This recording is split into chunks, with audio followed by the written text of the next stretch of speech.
Hello everyone, I'm Oliver Sacks, I'm a neurologist, and I'm 38 years old. Recently, I came across a very interesting case that helped me to make a new scientific discovery. My patient's name is Ray.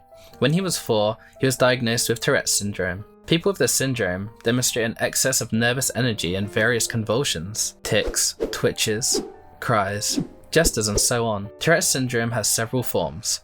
My patient suffered from the mildest one. His tics always made Ray the center of attention.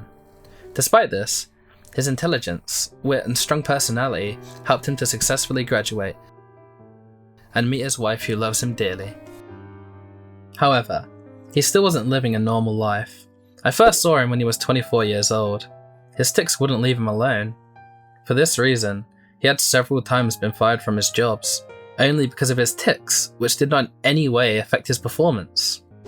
Ray got into all sorts of ridiculous situations because of his aggressiveness and his temper and impotence. His uncontrolled rage even threatened his marriage. Every time when things got tough, Ray turned to music for healing. Like many people with this syndrome, he was very musical and could hardly hold up long without jazz. He was a well-known amateur, famous for his impromptu.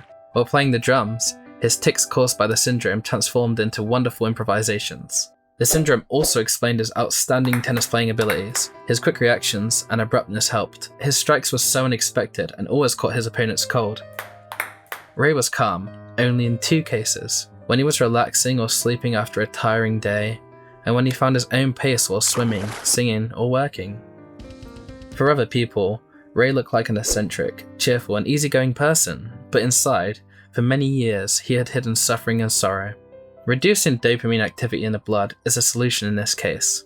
I prescribed an appropriate medicine called haloperidol. We administered a trial injection to see how his body would react. Ray turned out to be very sensitive to haloperidol. Just 1/8 of a milligram removed his tics for 2 hours. Since the trial was successful, I prescribed a 1/4 milligram of this drug to be administered 3 times a day. The following week, Ray came to see me. He was angry and had a bruise under his eye and a broken nose. As a typical patient with Tourette's syndrome, Ray was attracted to rotating objects. This time, he wanted to slip in between the revolving doors as usual. But being affected by the medicine, he did not estimate his speed and hit his head. Ray also said the tics still bothered him. They simply slowed down. He couldn't really live without them.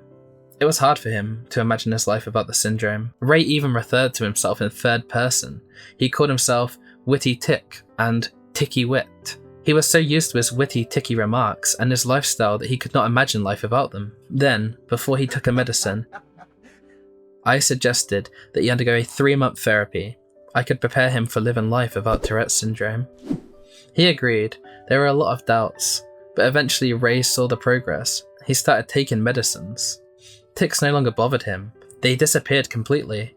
Ray could not imagine that he could be so free. He began to live a smooth life. His marriage got stronger. He had children. He met new friends who valued his personality rather than clownish tricks. Then he was hired to a top position. After a while, Ray all of a sudden got some issues with the long-forgotten syndrome. According to him, he was calm and serious throughout the entire week, and it was very useful for his work. But he still missed his impulses and brilliant ideas. I simply do what I had to do. No jokes, no Tourette tricks, Ray said sadly. Over time, Ray felt more and more incomplete. Most of all, he was bothered by the fact that he'd become an ordinary average musician. No improvisations, no joy, no colour.